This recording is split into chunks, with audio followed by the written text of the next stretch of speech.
가정은 영원한 주제입니다. 예수를 믿으면 하나님의 가족이 됩니다. 하나님의 가족이 되면 반드시 하나님의 말씀에 순종, 말씀을 지켜야 됩니다. 그러지 않으면 가족으로 아직은 인정은 해주지만 사사건건 하나님 아버지와 주 예수 그리스도와 충돌하게 될 겁니다. 불화하게 될 겁니다. 오늘 말씀을 통하여 하나님의 단물이 솟아나시기를 축원합니다. 가정은 고달픈 세상에서 천국을 맛보도록 주신 소중한 안식처입니다. 동시에 원수가 틈타고 들어와서 이간질하고 쓴뿌리가 돋게 하여 약속하신 복을 누리지 못하게 하려는 가장 치열한 영적인 전쟁터입니다. 이제 나라 좀 잘 살게 되니까 어때요? 젊은 커플들 결혼시키는 것도 중요하지만 하려고 하지도 않지만 하면 절반이 이혼합니다. 전쟁터가 맞잖아요. 또 가정을 꾸려 놓습니까? 잘 살면 좋겠지만 찢고 뽑고 싸우고, 우리 다 가정을 이루고 살아봤던 어른들은 그걸 다 실감나게 경험할 겁니다.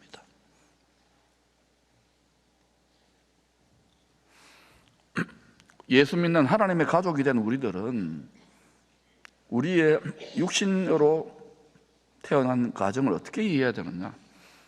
가정은 하나님의 첫 번째 교회입니다. 부모들은 가정의 목사라고 생각하고 선교사라고 생각해야 돼요. 여러분 가정이 얼마나 하나님의 말씀에 다스림을 받고 있습니까? 지키고 있습니까? 그게 킹덤 패밀리예요. 어렵지 않아요. 가정은 가장 어려운 선교지입니다. 선교사로 간 거. 저는 1세대니까 처음 믿었으니 이게 어떤 의미인지를 실감을 하겠는 거예요. 혹시 여기 가정에 나홀로 집에 1세대 선교사들 있습니까? 실력을 더 기르시고 여러분 때문에 가문이, 가족들이 줄줄이 엮일 수 있는 고구마 캐 나오듯이 이 오늘 신비와 비밀을 깨닫기를 축원합니다. 바울은 복음으로 말씀으로 잘 양육한 영적인 자녀들을 자신의 기쁨이요 면류관이라고, 소망이라고 자랑을 했습니다. 바울이 자식 자랑하고 있는 거예요. 영적인 아비가 영적인 자녀들. 저도 육자를 인생에서 달고 보니까 육의 자녀 말고 교회에서 이 말씀을 받아 먹고 그래도 부족하지만 이렇게 해라 저렇게 해라 상담하고 기도해 줬던 분들 중에 정말 제가 봐도 본받고 싶은 젊은 다음 세대들이 일어나고 학생들이 일어나는 걸 보면서 이거는 꼭 내 자식은 아니지만 영의 자식으로 나의 자랑이고 기쁨이고 면류관이고 소망이다. 자랑질을 좀 하고 싶어요. 그래서 막 간증을 세우기도 하고 그러는 거예요.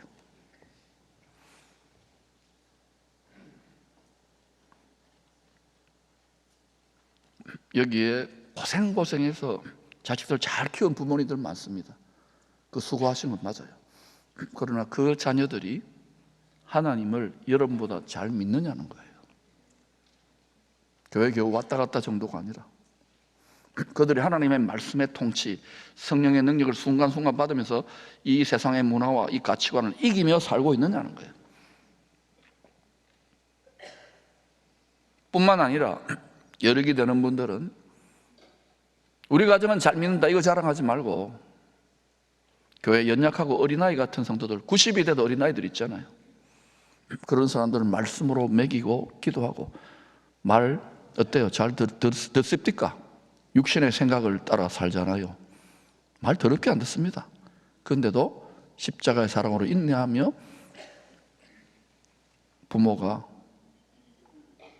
본을 보이면서 걸음이 될 때, 희생이 될 때, 섬김이 될 때 영의 자녀들이 태어나고 그 육의 가정도 복되게 하나님이 축복하시는 줄로 믿습니다. 경건한 부모의 가장 중요한 사명은 일단은 우리 부부를 통하여 태어난 자기 자식들을 말씀으로 경건하게 잘 양육하는 일입니다.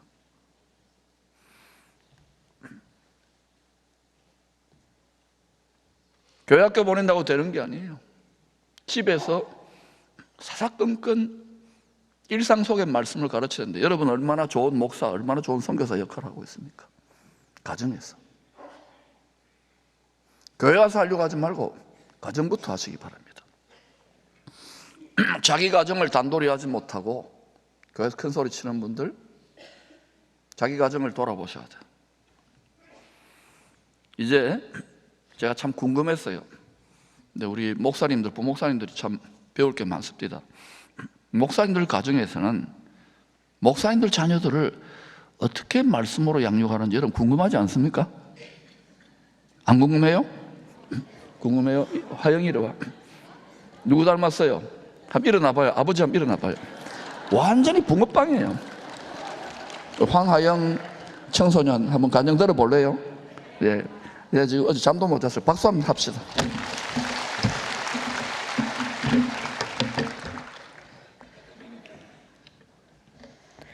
안녕하세요. 저는 하하 가족의 첫째 황하영입니다. 교회에서 저를 보시고 권사님들은 항상 말 안 해도 누구 아들인지 알겠다고 말씀하십니다.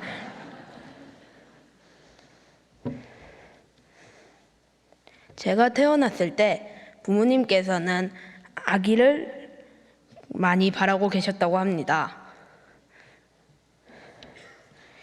그 뒤로 저희 가족이 이사를 다닐 때마다 동생이 태어나 제게는 3명의 귀여운 동생들이 있습니다.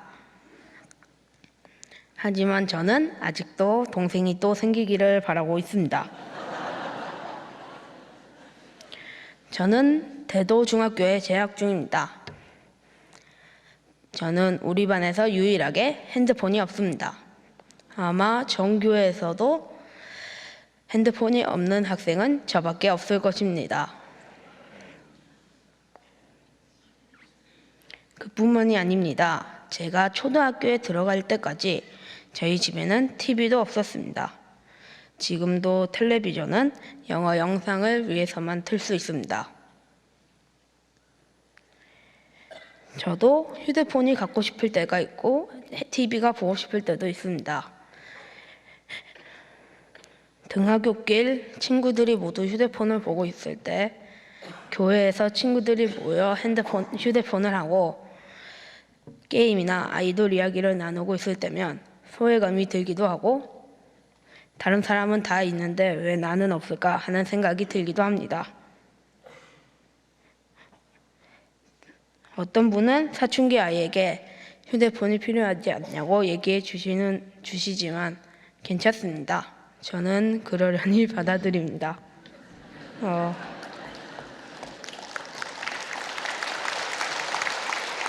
휴대폰이 없는 대신에 저는 책을 읽습니다. 책을 많이 읽습니다. 사실 휴대폰이 없어서 저는 자유롭습니다.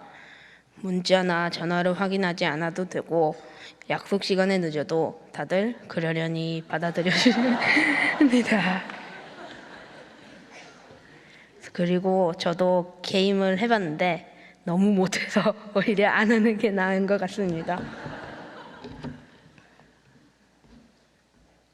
저는 부모님과 함께 수요일과 금요일 예배를 드리고 작년까지는 주일이면 일부 예배를 드리고 부서 예배를 드렸습니다. 예배를 많이 드린다고 예배를 잘 드리게 되는 건 정말 아닌 것 같습니다. 저는 예배 때 조는 것도 잘하고 집중도 잘 못하고 화장실에 가서 시간도 많이 잡아먹습니다. 그런 저의 모습을 하나님 앞에서 발견하는 시간이 있었습니다. 작년 가정예배 때였습니다. 찬양을 하고 기도하고 하나님보다 더 사랑하는 것에 대해 부끄럽지만 솔직한 이야기를 주고받았습니다. 저는 예배를 잘 드리고 싶은 마음도 분명히 있는데 이상하게 예배 때만 되면 놀고 싶고 목사님 설교를 들으려고 해도 잘 안 된다는 이야기를 나누었습니다. 우리 가족은 솔직한 마음을 하나님께 올려드리고 우리의 마음을 지켜달라고 기도했습니다. 사실 제 마음에는 이 정도면 되잖아요, 이런 생각이 있었습니다. 나는 TV도 안 보고 핸드폰도 없고 홈스쿨하면서 집에 있고 싶었는데 하나님이 학교 가라고 하셔서 순종해서 학교도 갔는데 왜 나는 아픈 때도 많고 이렇게 힘든가라고 생각했습니다.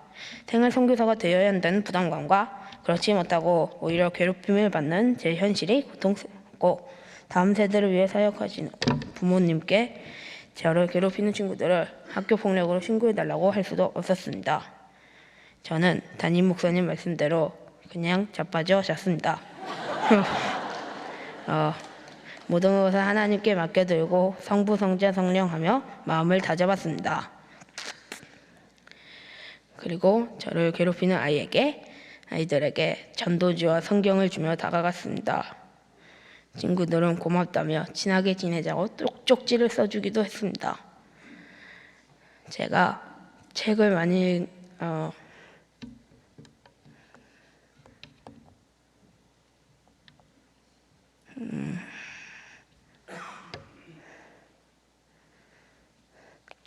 읽는 제게 선생님들은 어디서 그렇게 책을 많이 읽었냐고 묻습니다. 그러면 저는 기쁨의 교회 도서관이요? 라고 대답합니다.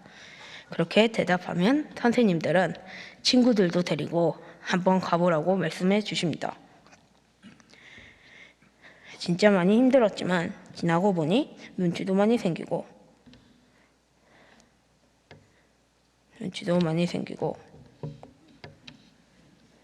어떻게 버텨야 하는지도 조금 알게 된 것 같습니다.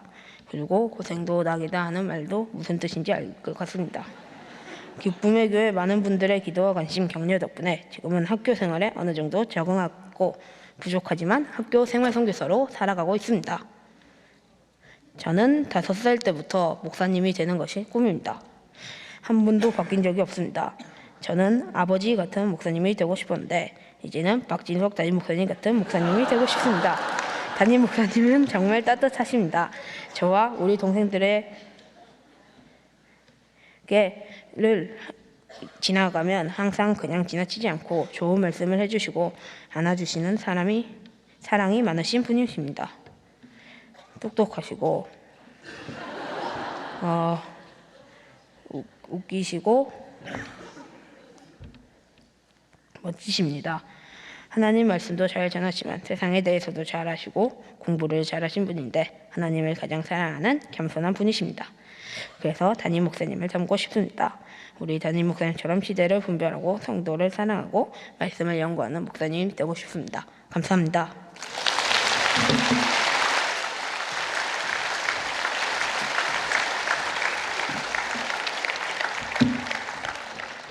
참, 나는 하영이가 핸드폰 얻는 줄 처음 알았어요. 근데 왜 이렇게 흔드냐? 나중에 영상 한번 봐봐라. 우리 어른들이 배워야 될 게 있잖아요. 여러분 다 아이들 핸드폰 압수하지 마세요. 두세요. 전쟁 나니까. 다만 참 우리 황 목사님, 배 사모님이나 자녀들을 향한 믿음의 특심이 있어요. 특심이. 다섯째가 나을지는 모르겠지만 시편 112편은 하늘에 계신 아버지께서 원하시는 복된 가정, 하나님 말씀의 다스림을 제대로 받는 킹덤 패밀리를 세우는 지혜를 알려주는 찬양시입니다. 첫째, 복 있는 가정은 하나님을 경외하고 그의 계명을 즐거워합니다.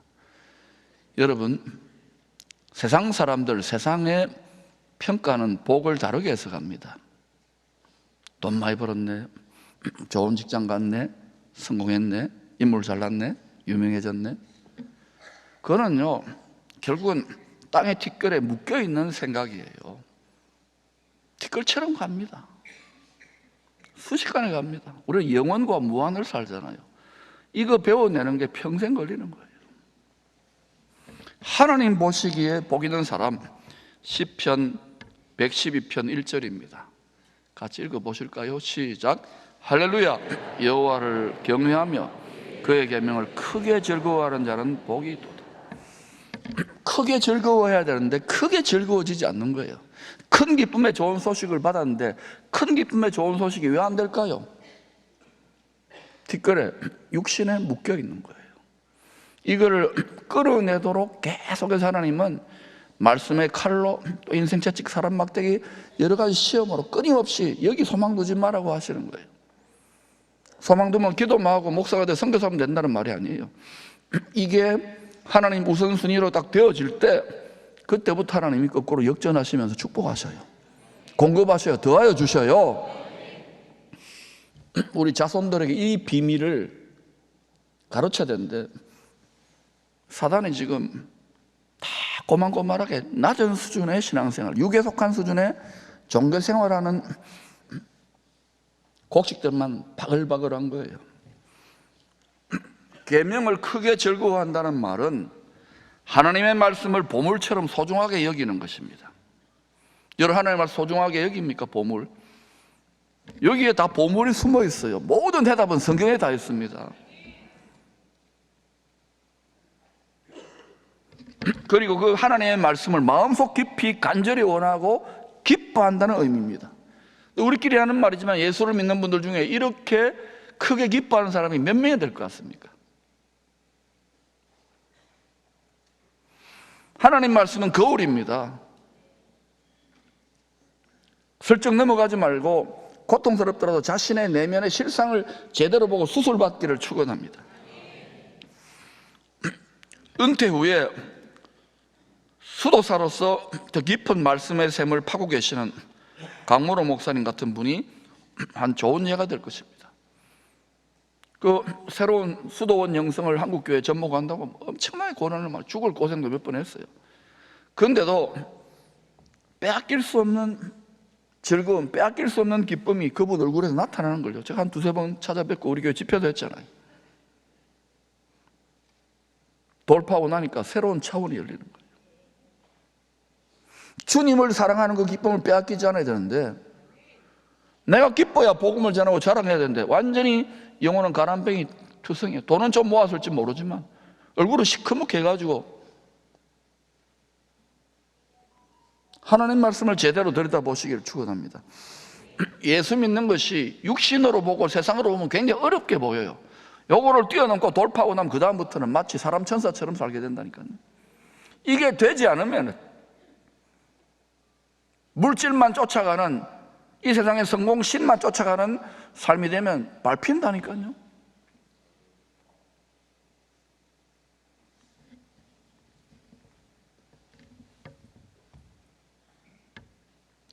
말씀을 통하여 그리스도의 사랑을 더 깊이 알아가는 것이 이 노년에 은퇴하신 목사님의 가장 고상한 낙인 것을 저는 알아요. 저도 이 낙으로 살 거예요. 내 겉사람은 날로 후패지고 약해져 가지만 내 속사람은 날로 새롭다. 이거를 열방에 수출하고 자랑하고 싶어요. 그런데 여러분에 묻고 싶습니다. 교회 기쁨의 비전은 20년 전부터 그 비전이었는데 그물 창고도 그 비전인데 문제는 이 교회를 그토록 사랑하는 여러분 내면에 하나님 말씀을 크게 즐거워하고 기뻐하는 마음이 있느냐는 거예요. 왜 이게 안 되느냐? 오늘 이것을 해결하고 돌아가시기를 축원합니다. 지난주 이웃교회 임직식에서 초대받아서 제가 격려사를 했습니다. 근데 제 순서 앞에 한 선배 장로님이 후배들, 임직받는 후배들에게 이런 축사를 합디다. 제가 한 40년 넘게 교회 직분자로 중직자로 교회를 오래 섬겨왔는데 솔직히 때로는 눈물 나고 때려치우고 싶고 포기하고 싶은 순간도 여러 번 있었습니다. 아주 솔직한 이야기를 하시더라고요. 여러분도 그렇지 않습니까? 그런데도 날마다 나를 십자가에 못 박는 심정으로 못 박힌 주님을 생각하면서 묵묵히 인내하며 교회와 성도들을 수십 년 동안 섬기면서 제가 깨닫게 된 것이 하나 있습니다.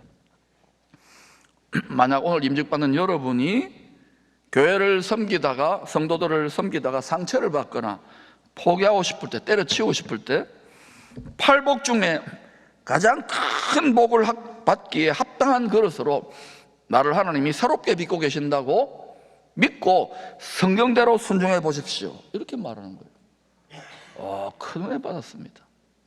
자기 평생의 신앙생활의 결산으로 고백하는 거예요. 마태복음 5장 11, 12절입니다. 시작. 나로 말미암아 너희를 욕하고 박해하고 거짓으로 너희를 거슬러 모든 악한 말을 할 때에는 너희에게 복이 있나니 기뻐하고 즐거워하라. 하늘에서 너희의 상이 큼이라. 너희 전에 있던 선지자들도 이같이 박해하였느니라. 우리는 지금 박해가 없어요.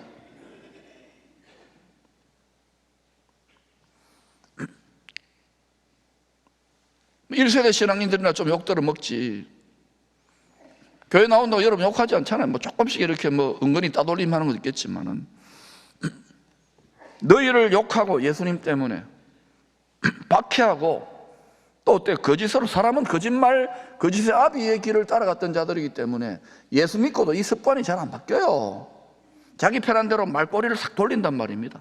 교회가 그 전문적으로 하는데, 교회가 정치권도 정치권이야 당연히 해야 되고 기업도 마찬가지지만 이 사람이 그래요. 말꼬리를 잡고 돌리는 거예요. 거짓으로 너희를 거슬러 모든 악한 말을 할 때에는 너희에게 복이 있나. 이런 악한 말을 화살처럼 맞게 되면, 불화살처럼 맞게 되면 여러분 그때 어때요? 욕 안 나옵니까? 저는 칠포해수욕장, 죽천해수욕장도 뒷산 다니면서 A만 했어요. A만. B, C는 안 했어요. 여러분은 웃는 거 보니까 안 한 것 같네요. 피장이 시몬의 집입니다. 이게 인생입니다. 여러분 뭐 어렵다고 잘났다고 택도 없어요. 다 보면 예수 제일 잘 믿는 거예요. 자기가 말뿐이지요, 생각뿐이지요. 근데 이 40년 넘게 직분자로 교회를 섬겨오신 이 장로님이, 저는 이 말씀에 그래도 부족하지만 온전히 순종함으로 이 큰 복의 비밀을 깨닫기까지 70평생이 걸렸습니다. 수십 년이 걸렸습니다. 이런 솔직한 고백을 하더라고요.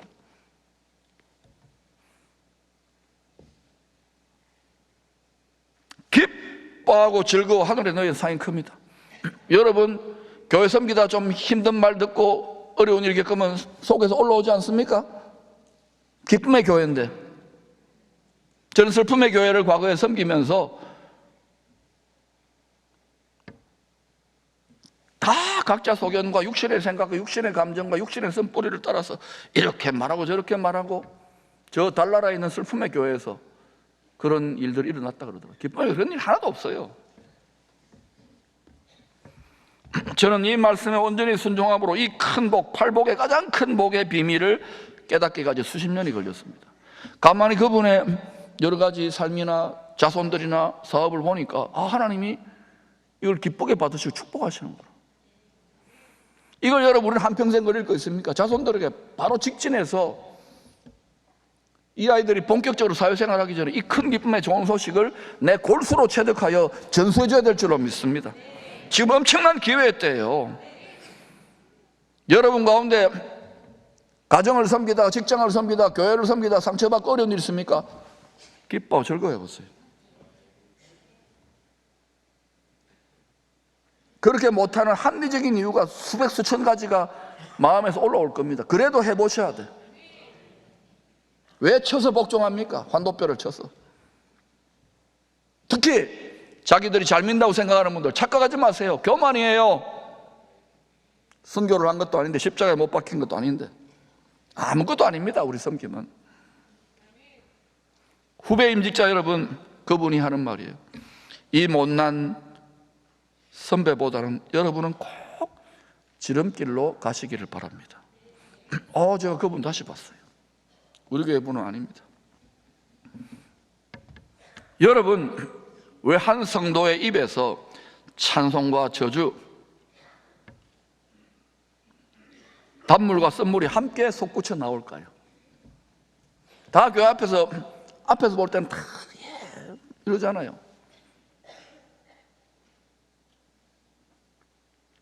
앞으로 여러분 절대로 남 헐뜯는 말이나 비난하는 정죄하는 말 하지 마십시오. 왜냐? 주님도 육체가 되셔서는 모든 판단과 생각 하나님께 맡겼어요. 주님이 오실 때에 집행한다 그랬잖아요. 그런데 우리는 수많은 말씀을 듣고도 다 무시하는 거예요. 내 육신의 생각 옳은 거예요. 하나님의 자리에 오라가지 마시기를 바랍니다. 얼마나 많은 그리스도의 몸이 찢어집니까? 그러고서도 하나님을 두려워하지 않아요.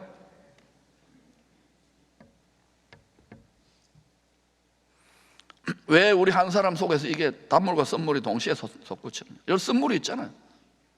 조직의 썬맛을 보잖아요. 직장에서나 군대에서도 보잖아요. 가정에서도 보는데 그것은 말이죠, 여러분이 예수를 믿기 전이나 또는 조상대대로부터 내려온 마음 깊이 골수에 박힌, 관절에 박힌 치유되지 못한 상처의 쓴뿌리가 있는 거예요. 가만히 보니까 지식에 대해서 목말랐으면 이분은요, 지식하면 열등감 느끼더라고요. 돈에 굶주렸습니까? 돈 또는 명예에 굶주렸으면 그걸로 다 자기 유세를 하려고 하는 거예요. 이게 평생을 가더라, 평생을. 육의 골수에 박힌 마음의 습관인 거예요. 말씀의 칼로 관절과 골수를 찔러 쪼갤 수 있기를 축복합니다. 이게요, 설교 한두 번 된다고 되는 게 아닙니다. 사람이 얼마나 독한지 몰라요. 여러분, 하나님이 반석으로 오셔서 우리를 깨뜨리고 부수기 전에, 가루를 내시기 전에, 저 어린아이의 하영이 청소년의 간증을 듣고 우리가 오히려 반성해야 되는 거 아닙니까? 근데 이게 그냥 된 게 아닙니다. 그 우때 어른들의 신앙의 본을 부모들이 받아서 그걸 기쁨으로 전수해 주는 거예요. 다시요, 기쁨으로 전수해 주는 거예요. 부모들, 나는 교회 직분자로 섬기고 뭐 교회 섬기다 보니까 이렇게 저렇게 하니까 니는 좀 적당하게 예수 믿어라. 적당하게. 교회 깊은 곳으로 들어보세요. 사람 사는 거 다 똑같아요. 뭐 정치, 경제, 사회, 문화, 예술 뭐 전부 다 똑같아요, 여러분. 단물이 솟구쳐 나오기를 축원합니다. 그런데 말입니다, 이 상처의 쓴뿌리가 생기기 가장 쉬운 곳이 어디냐? 첫 번째는 가정입니다.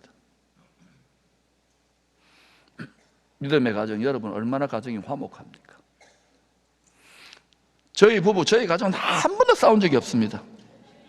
왜 웃어요? 육신의 생각 못 박았어요.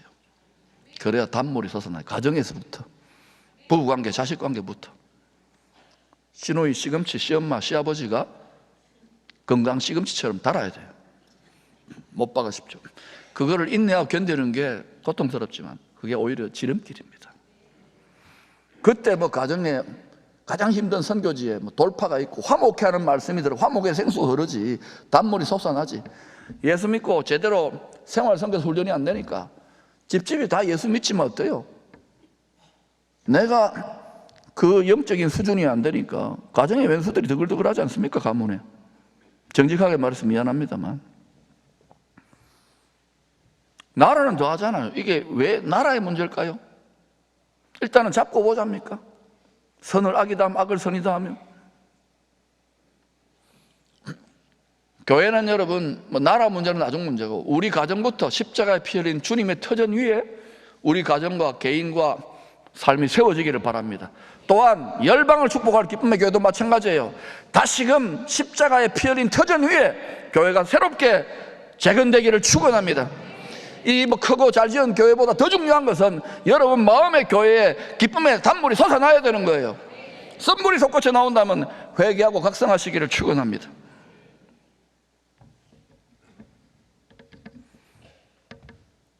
교회도 마찬가지예요.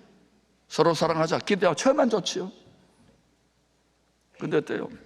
다 쓴뿌리 때문에 상처받아가지고 교회마다요 얼마나 많은 상처와 비난과 정죄가 있는지. 찢어져요. 그리스도의 몸이, 주의 몸이 십자가 찢어지는 것도 모르고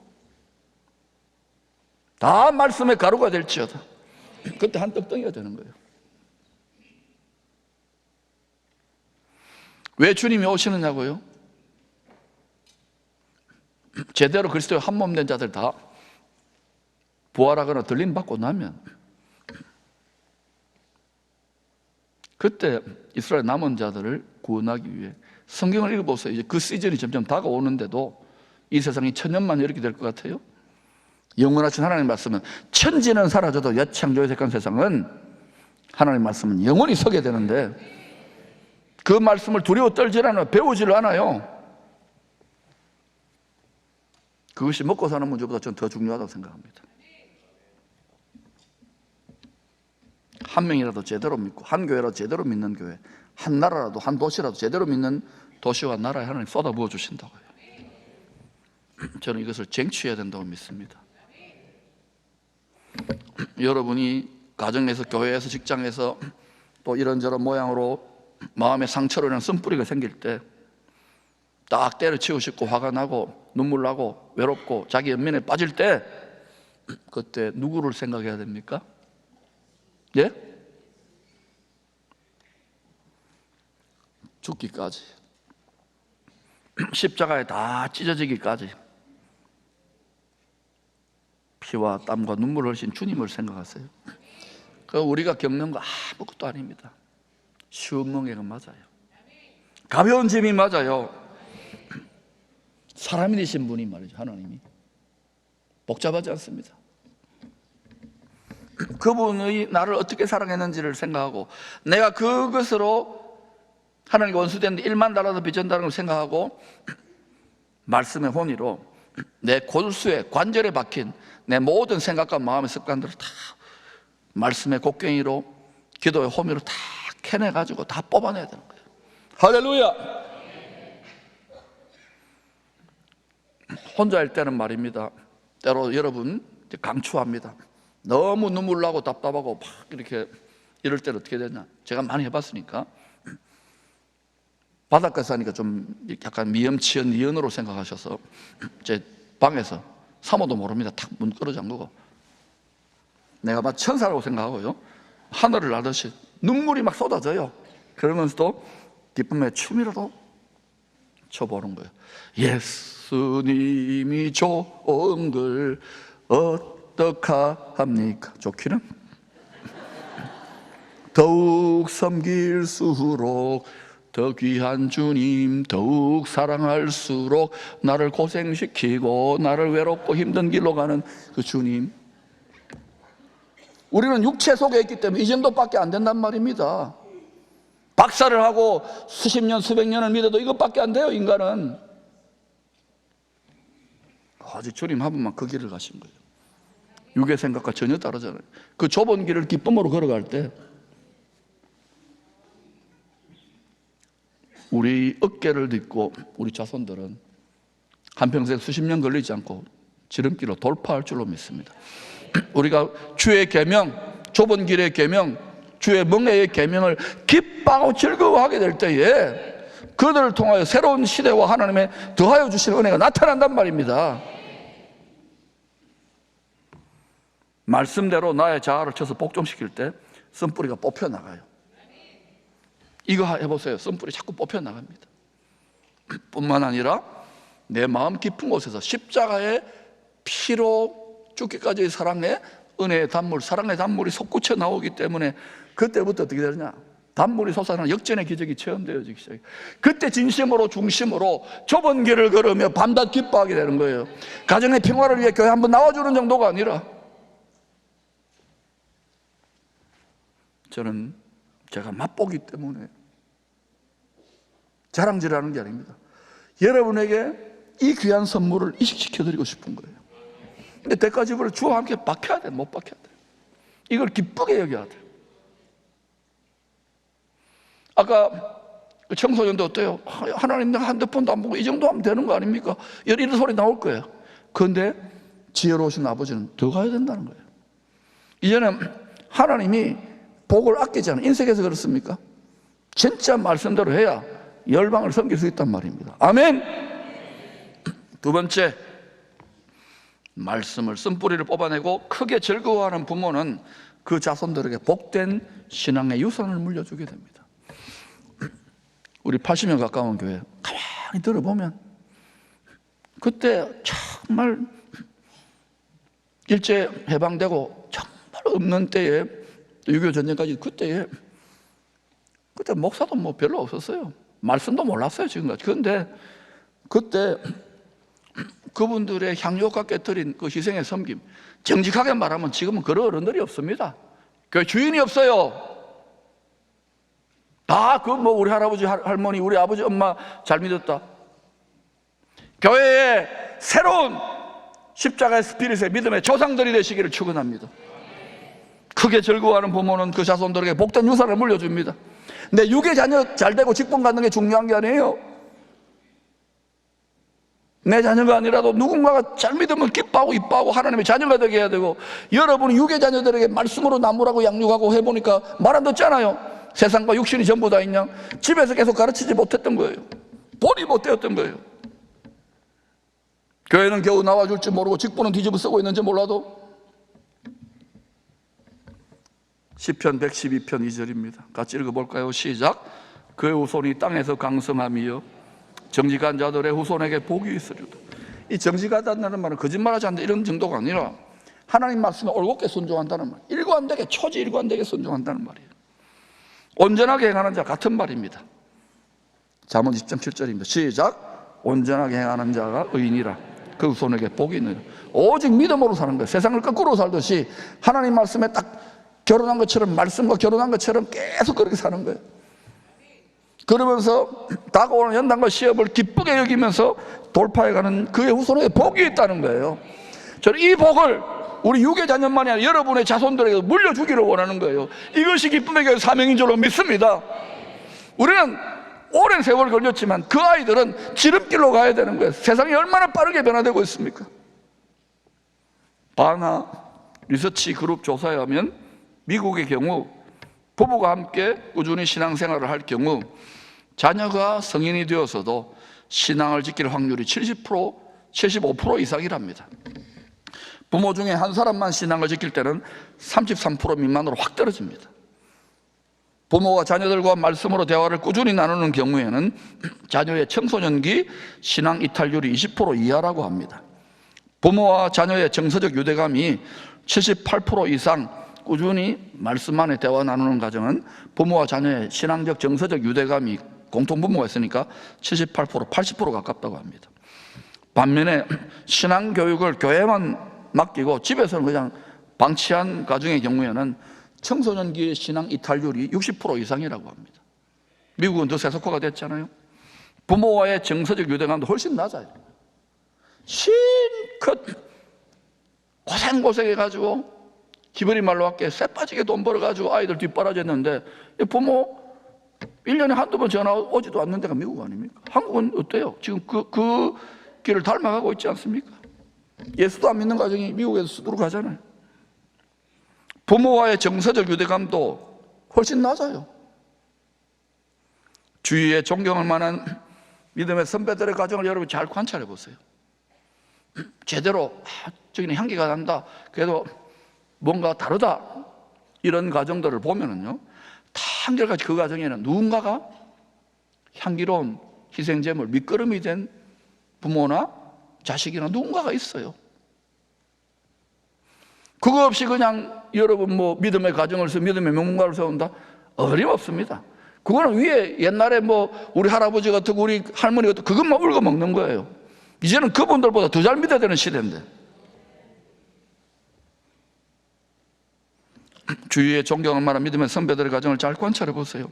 하나님이 그 후손에게 표가 나는 믿음의 복과 함께 표가 나는 복을 주셨다면 그것은 그 후손들의 견건과 노력과 실력으로 주어진 복이 절대 아닙니다. 하나님께서 그 조상들 부모의 향기로운 희생과 섬김의 수고를 드린 그 중심을 하나님이 감찰하시고 보고 하나님이 베푸신 복입니다. 기쁨에 그런 어른들이 많아요. 그런데 그런 어른들, 여러분의 후손들에게 물질만, 세상의 안위만 물려줄 겁니까? 이 풍요의 시대에 거꾸로 사시기를 축원합니다. 주와 복음을 위해 수고하는 것을 기꺼이 기뻐하는 본을 보일 때 이 아이들은 더 일찍 철드는 거예요. 대한민국도 뭐 정치도 잘하고 뭐 정치는 엉망이죠. 뭐 경제 그래 좀 잘했고 공부 열심히 했잖아요. 그러나 실제로 과거에 정말 나라도 뺏기고 가난하고 전쟁 났을 때 그 헐벗은 속에서 죄주하고 무식했지만 하나님 앞에 향기롭게 드렸던 믿음의 선배들, 우리의 어른들, 조상들의 그들의 후손들을 통해 축복하시고 대한민국 이 정도 됐다고 저는 믿습니다. 이상한 사상, 이상한 유사민주주의, 이상한 유사사회주의를 가지고 오는 인간들이 이 나라를 차지해서 되겠습니까? 여러분, 정신을 차리라고요. 나라의 정신이 제대로 십자가의 피 흘린 스피릿 위에 세워지기를 축원합니다. 이 교회도, 이 도시도, 여러분의 가정도, 여러분의 자녀도 그렇게 되어질 때 하나님은 천대까지 영원토록 은혜를 베풀어 주시는 것입니다. 하나님 말씀을 믿으려면 프랑스 말로 할게요. 단디 믿으세요.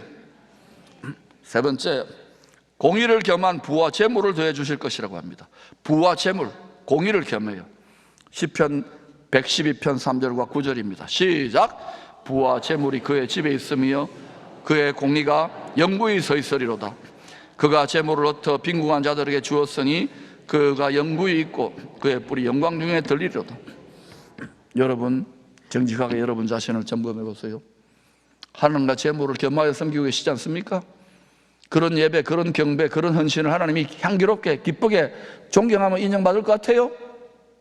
돈이 거의 하나님같이 군림하는 세상인데 하나님 인정할 만한 향유옥합을 깨뜨려 드리는 그의 후손에게 복이 있고 그걸 기뻐해야 돼요. 그리고 하나님의 공의와 재물을 겸하여 많은 자들에게 흩어보낼 만한 그러한 하나님의 복덩어리들이 여러분을 통하여 벌떼처럼 배출되기를 축원합니다.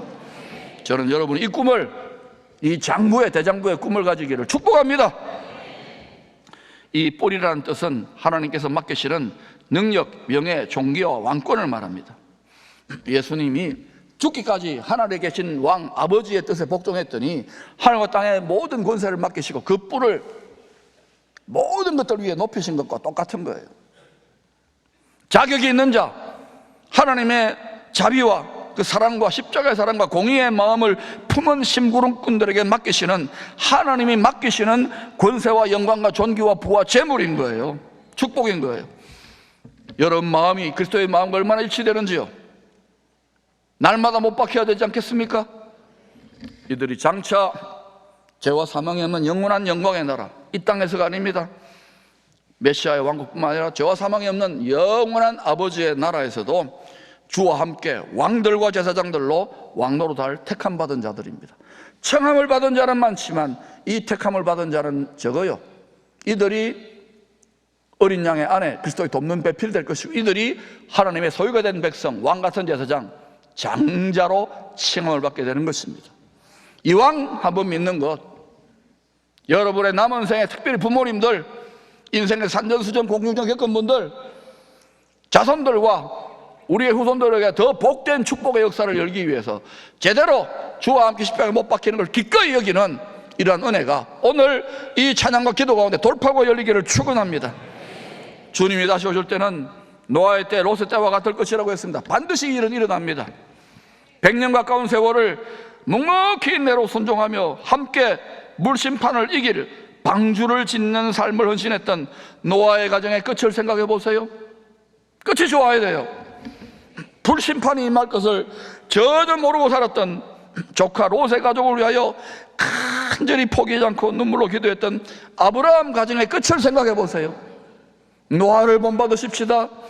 아브라함을 본받으십시다. 가정은 하나님 나라의 첫 번째 학교입니다. 가정에서 다 일어나는 거예요. 가정은 자녀들을 세상을 이기는 그리스도의 군사들로 양성하는 훈련소입니다. 부모님들 늦었다 생각하지 마. 지금부터 분발하여 여러분이 먼저 그리스도의 장성한 분량에 주님의 멍에를 메고도 좁은 길을 걸어가며 밤낮 기뻐하는 수준으로 돌파할 수 있기를 축원합니다.